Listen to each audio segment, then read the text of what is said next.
We have all been obsessing about the treasures of Anantapadmanabhaswamy Temple. What is in Vault B?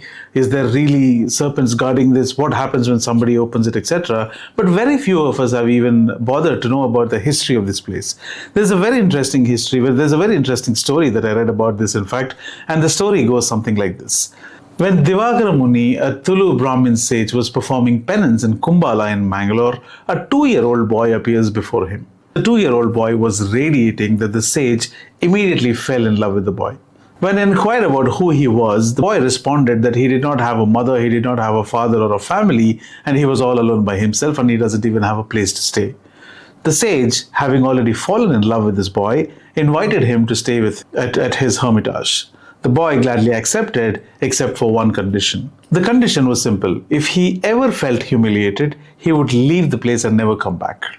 The sage agreed and the boy started living with him. On this particular day, the boy was in a very, very naughty mood and he decided to play around. The sage was busy performing his penance or puja.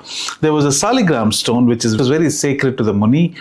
While the sage was performing puja, the boy put the stone in his mouth. This angered the sage and he pushed him with the back of his hand. The boy felt humiliated and, true to his condition, he started storming away, saying that if he ever wanted to see the boy again, he should see him in a forest, which is the Ananta forest, which is the Ananta Kadu, which translates to the endless forest. Having realized what he had done, the sage cooled down and started running behind the boy so that he could stop him and he could convince him to come back. And immediately the boy vanishes into a ilupa tree, which is the Indian butter tree.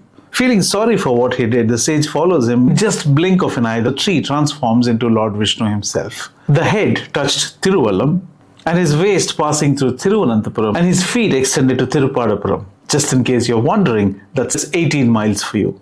Having looked at this sight and unable to believe what he just saw, he pleaded the god to shrink in size so that his human eye can make sense of what was happening in front of him, and the Lord obliged. The Lord shrunk in size to the dimension that the sage could understand. He was overjoyed and with extreme devotion started offering prayers to the Lord. Having impressed by his devotion, the Lord grants him a wish, saying that the puja thereafter would be performed by the sages from where Divakara Muni hails. That could be one of the reasons that the priests who perform pujas at the Anantapadmanabhaswamy Temple to date are Tulu Brahmins.